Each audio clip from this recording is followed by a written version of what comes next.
Assalamualaikum warahmatullahi wabarakatuh. Assalamualaikum warahmatullahi wabarakatuh. Assalamualaikum warahmatullahi wabarakatuh. Assalamualaikum warahmatullahi wabarakatuh. Assalamualaikum warahmatullahi wabarakatuh. Assalamualaikum warahmatullahi wabarakatuh. Kami dari kelompok 1 terdiri dari yang pertama ada Adila Syifa Aulia, kedua ada saya sendiri yaitu Cynthia Amelina, ketiga ada Delvira Karnain, keempat ada Grafia Geneva Akfani Harahap, yang kelima ada Mira Septiana, dan yang keenam ada Salviza Salwana Sution. Di sini kami akan menjelaskan sekaligus mempraktikkan tentang respirasi anaerob. Jadi, tujuan dari praktikum respirasi anaerob yang pertama yaitu untuk menjelaskan tahapan respirasi anaerob dengan tepat, yang kedua untuk melakukan percobaan respirasi anaerob atau fermentasi alkohol dengan tepat sesuai prosedur, dan yang ketiga untuk membuat laporan tertulis hasil percobaan respirasi anaerob dengan benar. Selanjutnya, alat dan bahan: botol aqua bekas 600 ml 3 buah, balon karet 3 buah, penggaris, ragi, gula pasir, dan air hangat. Cara kerjanya, pada botol kita tandain dengan A, B, dan C. Pada botol A kita masukkan 2 sendok gula, 1 sendok ragi, dan air hangat 250 ml. Pada botol B kita masukkan 3 sendok gula, 2 sendok ragi, dan air hangat 250 ml. Pada botol C kita masukkan 1 sendok gula, 1 sendok ragi, dan air hangat 250 ml. Setelah itu, kita shake ketiga botol tersebut bersamaan dengan waktu 2 menit. Setelah itu, kita letakkan balon di bibir botol. Dan kita tunggu selama 30 menit, lalu balon akan mengembang secara perlahan.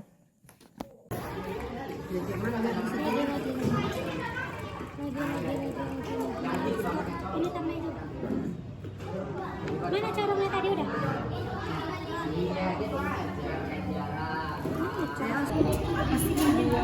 Dua kan? Dua.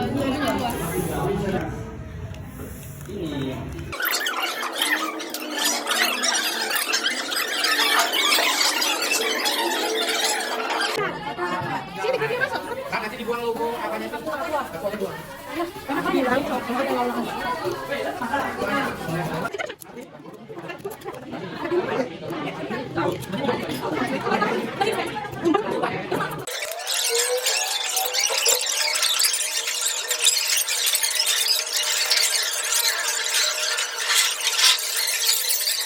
respirasi anaerob adalah proses metabolisme yang tidak memerlukan oksigen untuk menghasilkan energi.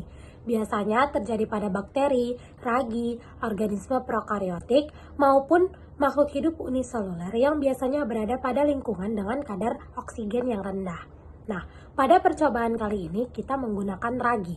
Ragi atau fermen adalah zat yang menghasilkan fermentasi. Biasanya pada ragi itu mengandung mikroorganisme yang melakukan fermentasi tersebut. Mikroorganisme ini berupa bakteri dan fungi. Contohnya itu Rhizopus, Aspergillus, Saccharomyces, ataupun yang lain-lain. Di sini saya akan menjelaskan tentang kesimpulan dari hasil percobaan yang telah kami lakukan. Jadi, kami telah melakukan percobaan terhadap 3 botol, yaitu botol A, B, dan botol C, di mana botol B merupakan botol yang paling cepat bereaksi di antara 2 botol lainnya. Hal tersebut dikarenakan kocokan yang dilakukan pada botol B itu lebih cepat, dan juga karena kandungan ragi di dalamnya itu lebih banyak.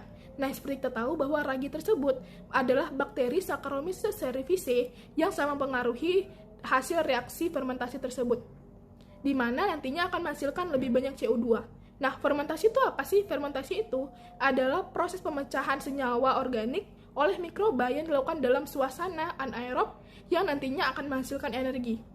Nah, fermentasi itu sendiri dipengaruhi oleh suhu, di mana jika suhunya rendah, maka fermentasi yang terjadi itu akan lambat, dan jika suhu terlalu tinggi, maka fermentasi itu tidak akan terjadi. Nah, fermentasi yang kami lakukan yaitu fermentasi alkohol, di mana glukosa itu dirombak menjadi etanol ataupun alkohol dan CO2. Nah, di sini saya akan menjelaskan reaksi yang dihasilkan melalui praktikum fermentasi respirasi anaerob.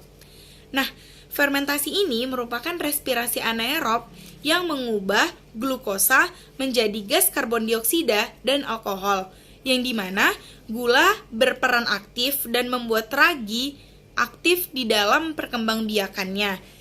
Nah, di dalam praktikum ini, kami menambahkan jumlah gula dan ragi yang berbeda pada tiap-tiap botolnya, sehingga tampak pada besar gelembung dan balon yang berbeda, begitupun reaksinya. Reaksi respirasi anaerob ini menghasilkan energi dalam bentuk kecil atau jumlah kecil yakni 2 molekul ATP, dan reaksi sempurna yang dihasilkan yakni C6H12O6 yang menghasilkan C2H5OH ditambah 2 CO2 ditambah 2H2O ditambah 2 ATP. Saya akan menjawab pertanyaan yang diajukan kepada kelompok kami. Pertanyaannya ada 5. Saya akan menjawab pertanyaan ketiga, keempat, dan kelima.